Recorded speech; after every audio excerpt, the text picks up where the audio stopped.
It was during our family reunion, laughter peaking, glasses clinking, when my aunt walked in unannounced, a folder in her hands and fire in her eyes.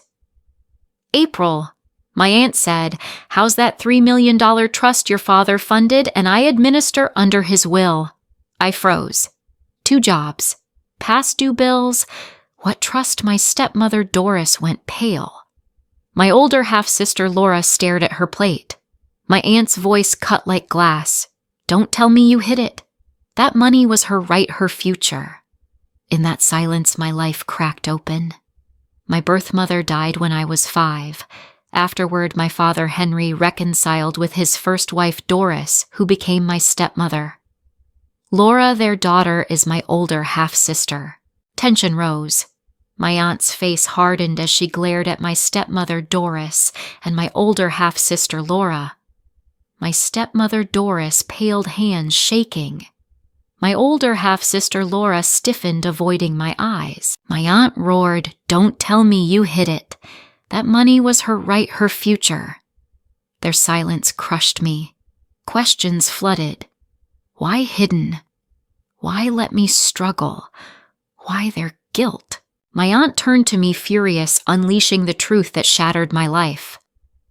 "My name is April Nolan. I am 32 years old, and I had believed in grit over privilege forging me through years of hustle.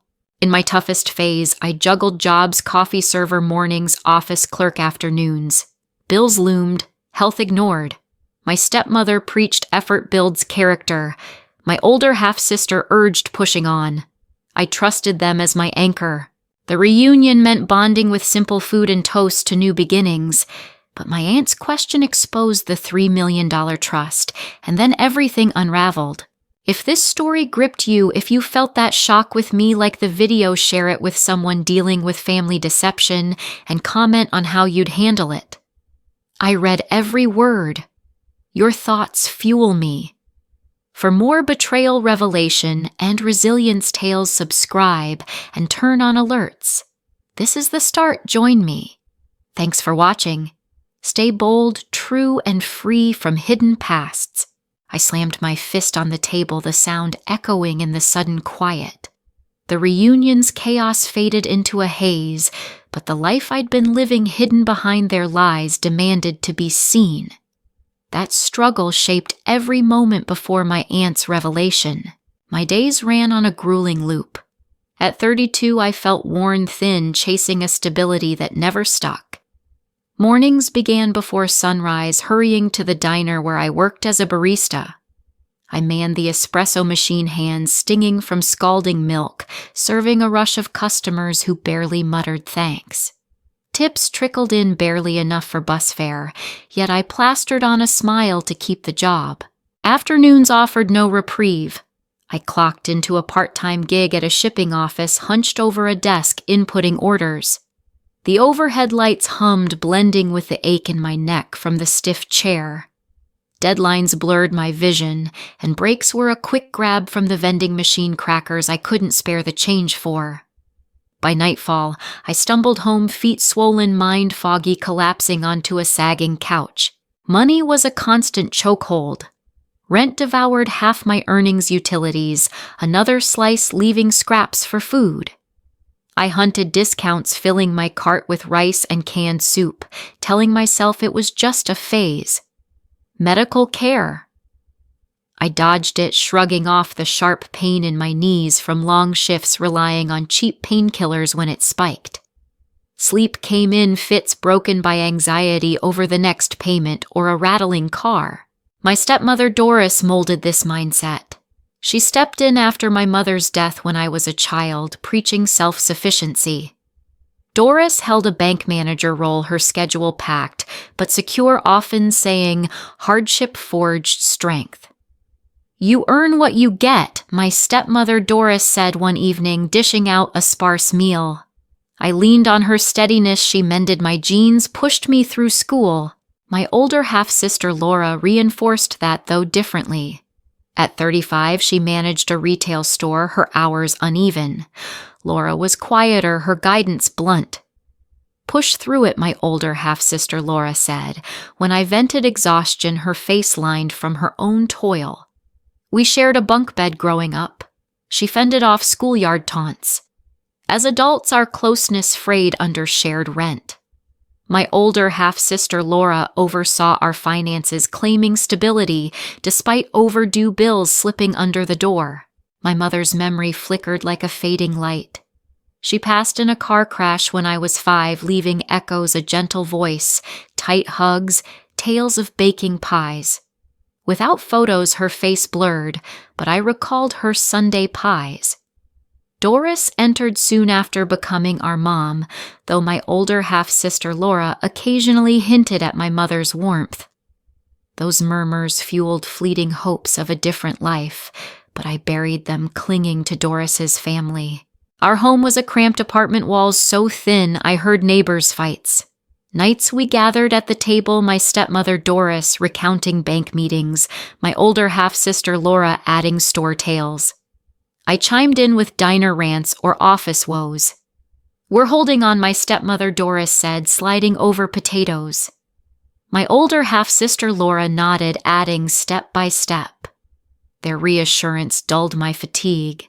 I carved out small joys, park strolls, movie nights with discount popcorn. Yet unease grew. Why did peers climb while I stagnated? Job applications piled rejections. Keep at it, my stepmother Doris encouraged, patting my back. My older half-sister Laura suggested resume tweaks, her voice steady but detached. A nagging suspicion lingered. Doris dodged talk of my father Henry, who died 8 years ago when I was 24. Too hard to revisit, my stepmother Doris would say. My older half-sister Laura shifted topics. I faintly recalled his strong grip dinner laughs, but details dissolved into Doris's crafted life. This grind, these bonds, these silences were my world, until I learned they'd blocked trust notices, posing as guardians to hide the trustees' letters. My anger swelled, revealing this wasn't destiny, it was their design. The anger pulsed through me as I stood frozen, the table still trembling from my outburst. The reunion's fragile peace had shattered, and my aunt's arrival had ignited a firestorm. The life I'd endured under Doris and Laura's control now demanded answers, and the next moments would peel back their layers of deceit. The afternoon sun blazed over the picnic grounds, but a chill gripped my spine as my aunt approached a folder of documents in her hands. She'd been absent for years. Her sudden return was a shock. The family cousins swapping stories, children darting about, fell silent as she advanced, her crisp outfit and stern expression clashing with the laid-back scene. Without acknowledging the others, she honed in on me, her voice slicing through the thick air. April, my aunt demanded, her tone sharp. How's that $3 million trust fund your father funded and I administer under his will? We restated it 7 years ago. The question struck like lightning. I stood rooted, my water bottle slipping in my sweaty grip. The chatter around the tables ceased, swallowed by an oppressive silence. My mind spun. What trust fund I had been fighting to survive with 2 jobs? I didn't have one. The shock hit, but their reactions hit harder. My stepmother Doris turned ghostly pale, her fingers digging into the table edge as if to hold herself up. My older half-sister Laura went rigid, her eyes locked on her plate, dodging my stare entirely. The change from their usual poise stunned me. Doris, the steady bank manager, now looked frail. Laura, typically bold, seemed trapped. My aunt's face darkened. "What's going on here?" my aunt demanded, her voice rising with restrained fury. "You never told her! You buried it!" Her accusation sliced the air. My stepmother Doris froze, her mouth opening, then closing, a tremor shaking her frame. My older half-sister Laura stayed mute, her fork wobbling as she fumbled with it, refusing to look up. I couldn't contain it. "Stepmom Laura, what's she saying?" I asked, my voice quaking with urgency. Neither answered. My stepmother Doris shook her head slightly, her lips pressed shut. My older half-sister Laura cleared her throat but offered no reply, her silence roaring in my ears. The weight of their refusal to speak crushed me, stoking my confusion and rising dread. My aunt stepped closer, papers crackling in her hold. 7 years ago, my aunt said, her voice steady but fierce, "We restated your father's trust for tax compliance. I serve as trustee under his will. Doris was listed as a contact. Later, they changed your mailing address and intercepted the trustee's letters." The revelation slammed into me. Doris and Laura had rerouted notices, keeping me in the dark for years. I whipped around to my stepmother Doris, incredulous. "You worked at a bank? How could you do this?" I asked, my voice trembling. My stepmother Doris looked aside, murmuring, "It was for your sake." My older half-sister Laura shifted uneasily, her expression tense. "We had to," my older half-sister Laura said, her tone evasive. Their excuses only deepened my suspicion they'd manipulated the system to bury the truth. The picnic crowd murmured, sensing the brewing storm, but I barely registered it. My aunt thrust the folder forward, her anger radiating. "They forged your signature on power of attorney and distribution forms," my aunt said, holding up a document. "They requested partial distributions, diverting them to accounts they controlled." The proof-forged papers sent my fury skyrocketing. My stepmother Doris flinched, tears pooling in her eyes. My older half-sister Laura tensed, her composure cracking. "Stepmom Laura, is this true?" I pressed, closing the distance. My stepmother Doris whispered, "April, please. It's not what you think," her voice fracturing. My older half-sister Laura interjected, "We needed it for the family," her confession lingering heavily. I fixed my glare on my older half-sister Laura. "You knew and stayed quiet," I demanded. My older half-sister Laura hesitated, then nodded. "Since you were 18, my older half-sister Laura admitted softly. My stepmother Doris added, "We waited to shield you," her words feeble. "Shield me." The lie stoked my fire as the reunion's harmony disintegrated around us. The tension thickened, the crowd's whispers fading into the background. My aunt's documents lay open, a silent witness to their betrayal. My stepmother Doris reached out her hand, trembling. "April, we can explain." My stepmother Doris said, her voice breaking.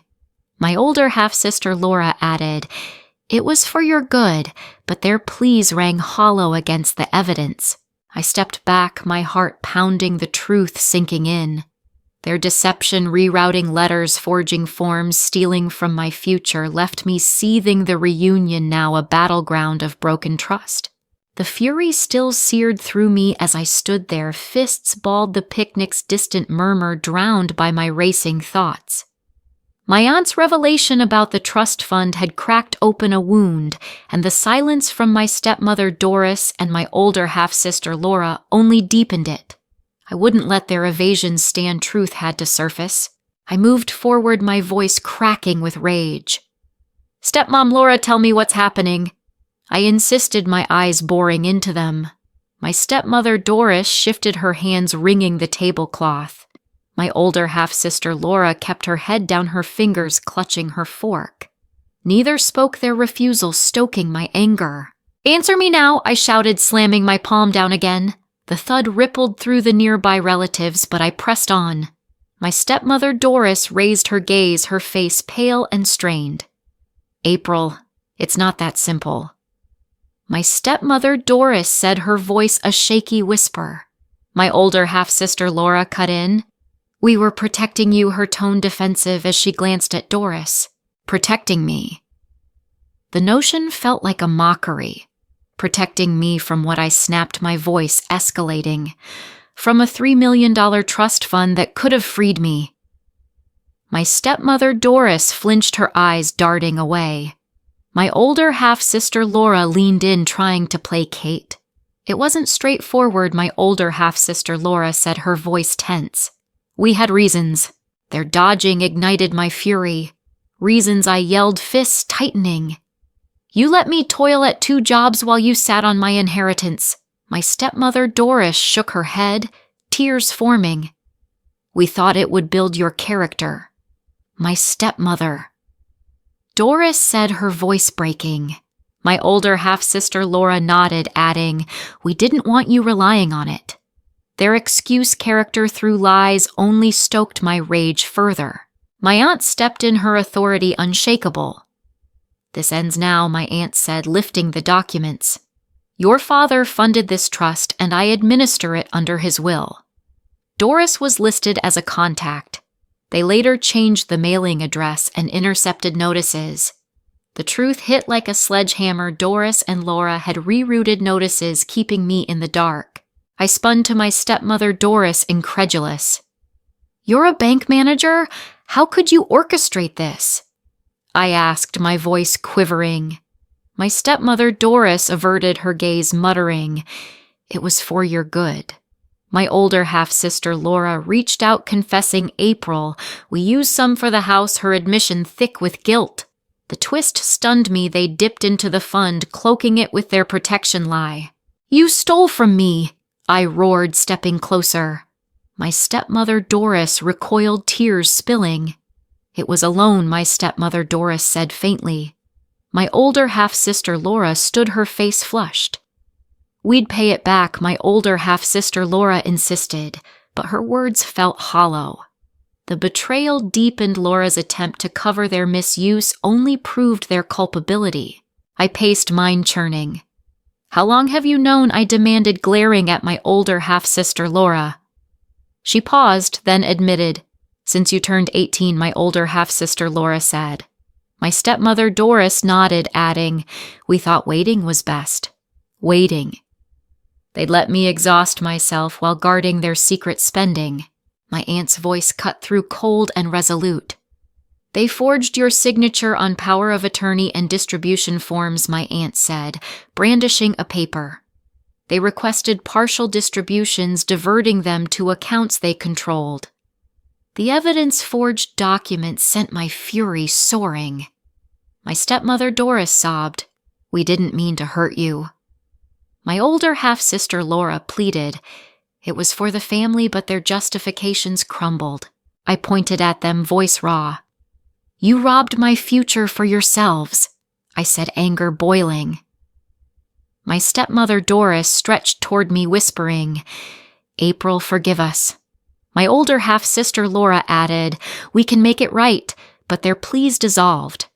The trust they'd shattered couldn't be mended with words. The crowd's whispers grew, some edging away, but my focus stayed on Doris and Laura. You deceived me completely, I said, my tone icy. My stepmother Doris slumped into her chair, tears streaming. My older half-sister Laura stood rigid, her defense collapsing. Their betrayal, rerouting letters, forging forms, siphoning funds, left me burning the reunion, now a stage for their reckoning. The fire of betrayal raged within me as I stood there, the picnic crowd, a distant murmur, my stepmother Doris and my older half-sister Laura shrinking under my glare. My aunt's evidence of their deception had opened a floodgate, but the truth was about to dig deeper, exposing roots I never knew existed. I turned to my aunt, my voice hoarse. What else are they hiding? I asked, my eyes burning into hers. My aunt stepped forward, her folder open, revealing more papers. There's more to this, my aunt said, her tone grave. Your father, your real father, was my brother Henry. He set up that trust before he died, wanting you to have a future. The words hit like a tidal wave. Henry, the man I barely remembered, was my father, not the man Doris married. My stepmother Doris gasped, her hand flying to her mouth. My older half-sister Laura cut her off and said, it's true, her voice low. Henry was your dad. Doris married him late after you were born. The revelation spun my world. Doris wasn't just a stepmother. She'd hidden my true lineage. I faced them, fury mounting. Why keep this from me? I demanded. My stepmother Doris wiped her tears, stammering, we thought you'd be better off not knowing. Henry's death broke us. We wanted stability. My older half-sister Laura nodded and said, "We raised you to value hard work, not rely on his money." Their reasoning shielding me with lies felt like a slap. My aunt thrust a document forward, her voice steady. "Here's the proof," my aunt said, pointing to a will. "Henry named me trustee to ensure the trust reached you. They changed the address forged forms to block it." The paper showed Henry's signature, a faded memory of his laugh flashing in my mind. My stepmother Doris shrank back. "We did it to protect you from disappointment," my stepmother Doris said. "Protect me," I shouted, stepping closer. "You stole my identity and my inheritance." My stepmother Doris sobbed and said, "We thought hard work would shape you." My older half-sister Laura pleaded, "We didn't want you to feel entitled," but their words rang hollow. The trust meant as Henry's gift had been twisted into their control. I snatched the will from my aunt, scanning the lines. "This says he wanted me to have it at 25, I said, my voice shaking. "You waited 7 years," my aunt answered. "They delayed distribution, claiming you weren't ready, using forged power of attorney forms. The deception delaying my right, forging my consent, fueled my rage." My stepmother Doris whispered, "We needed time to adjust." My older half-sister Laura added, "It was for your good." Memories of Henry flickered, his strong hands lifting me, his rare smiles. Doris had erased him, marrying him late to claim me, then burying his legacy. "You erased him," I accused. My stepmother Doris cried and said he was sick. We had to move on. My older half-sister Laura nodded. "We built a life without him," my older half-sister Laura said. Their justification, moving on by lying, only deepened my hurt. My aunt's voice cut through firm. "Henry loved you," my aunt said, showing a photo of him holding me as a baby. "He worked to secure that trust. They undermined it." The image stirred a pang, his face so like mine. My stepmother Doris reached out and said, "April, we loved you too." My older half-sister Laura added, "We did it for us all, but their love felt tainted." I shoved the photo back, my voice raw. "Love doesn't lie," I said. My stepmother Doris collapsed, sobbing, and said, "Forgive us." My older half-sister Laura stood and said, "We can fix this," but their pleas faded. The truth of Henry's trust, stolen by their greed, left me determined to reclaim it. The crowd watched hushed as the family divide widened. My aunt's evidence will photo-forged forms lay bare their betrayal. My stepmother Doris and my older half-sister Laura faced me, their excuses crumbling, my resolve hardening. The fury hardened into resolve as I stood there, the picnic crowd's whispers fading into a dull roar. My aunt's proof of Henry's trust and their betrayal had stripped away every illusion, leaving me with a burning need to act. Doris and Laura's tears wouldn't erase the years they'd stolen, and I was done being their pawn. I stepped away from the table, my mind racing with a plan. That night, I couldn't sleep, the forged documents and Henry's photo replaying in my head. By morning, I contacted a private investigator, a gruff man named Carter, who listened as I spilled the story: Doris's bank ties, Laura's financial control, the rerouted letters. "I need evidence of every penny they took," I told him, my voice steady despite the ache. Carter nodded, promising a deep dive into their accounts and the trust's records. Days turned into a week as I gathered more. My aunt provided additional files, bank statements showing irregular withdrawals, emails where my stepmother Doris had requested address changes from the trustee. I hired a lawyer, a sharp woman named Ellen, who reviewed the will and forged forms. "This is clear fraud," my lawyer Ellen said, her tone firm. "We can file a lawsuit to reclaim the trust and expose their actions." I agreed, my determination solidifying. The legal process began swiftly. I filed a claim against my stepmother Doris and my older half-sister Laura, alleging breach of fiduciary duty and forgery. The court date loomed, but I wasn't waiting. With Carter's report in hand detailing how they'd siphoned funds for a house renovation and my older half-sister Laura's personal debts I took to social media. I posted the evidence tagging local news outlets, my words raw. My family stole my inheritance. See the truth. The backlash was immediate. News crews swarmed our apartment cameras flashing as Doris and Laura faced the public. My stepmother Doris tried to deflect. It was a misunderstanding. My stepmother Doris said, her voice shaky on camera. My older half-sister Laura pleaded, "We'll return it," my older half-sister Laura said, but the damage was done. The bank suspended my stepmother Doris pending an investigation, her career teetering. My older half-sister Laura's retail partners dropped her, citing reputational risk. I watched it unfold, a mix of satisfaction and pain. My lawyer Ellen advised me to prepare for their defense, but their excuses crumbled under the evidence. The trustee, alerted by my aunt, froze the remaining funds pending court resolution. I demanded full access, my resolve unyielding. "This is mine," I told my lawyer Ellen, my voice hard. She nodded, drafting the final papers. Doris and Laura confronted me one evening, their faces gaunt. "April, we're losing everything." My stepmother Doris said, tears streaming, "Please stop this." My older half-sister Laura said, her voice breaking. I looked at them, the people I'd trusted, now begging. "You chose this," I replied, turning away. Their pleas faded as I walked out, the weight of their betrayal lifting with each step. The community turned against them. Neighbors shunned them, whispers of thieves following my stepmother Doris to the grocery store. My older half-sister Laura's business collapsed, her savings drained. I stayed focused, meeting my lawyer Ellen to plan the next move, seeking punitive damages to ensure they felt the full cost of their greed.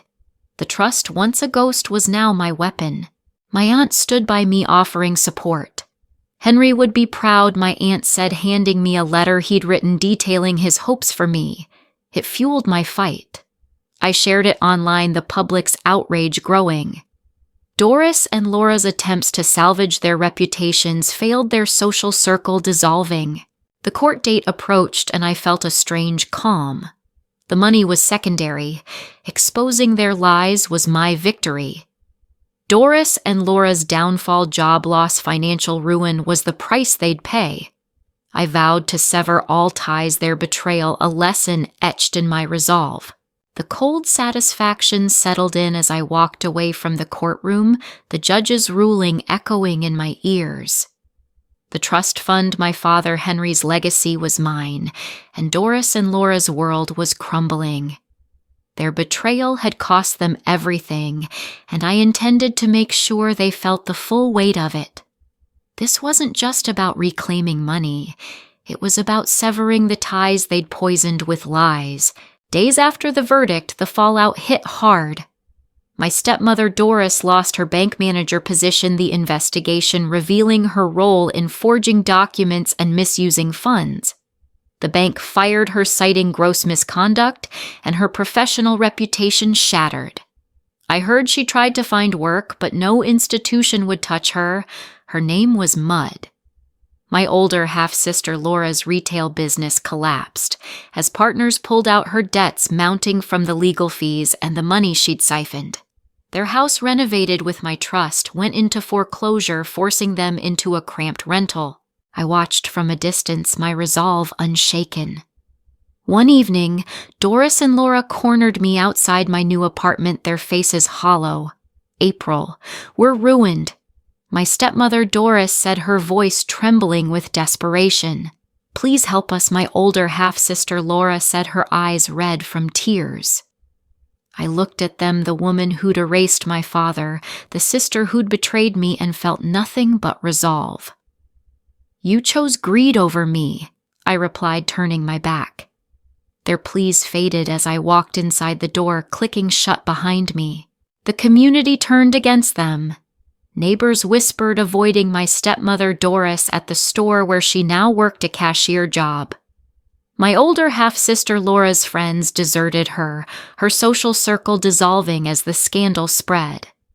I received messages, some supportive, others curious, but I stayed silent, letting their downfall speak for itself.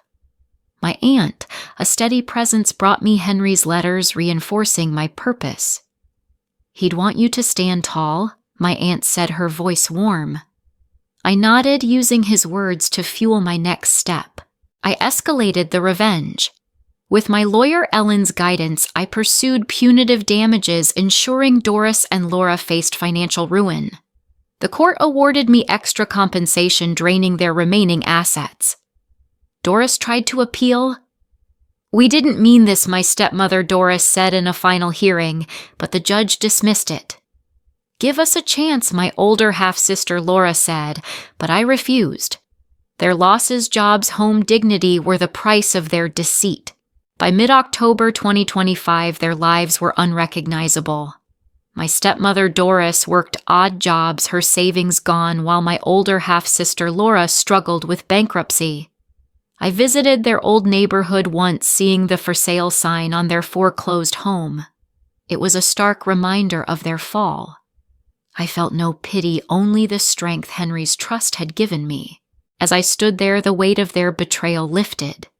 This wasn't just about money, it was about truth.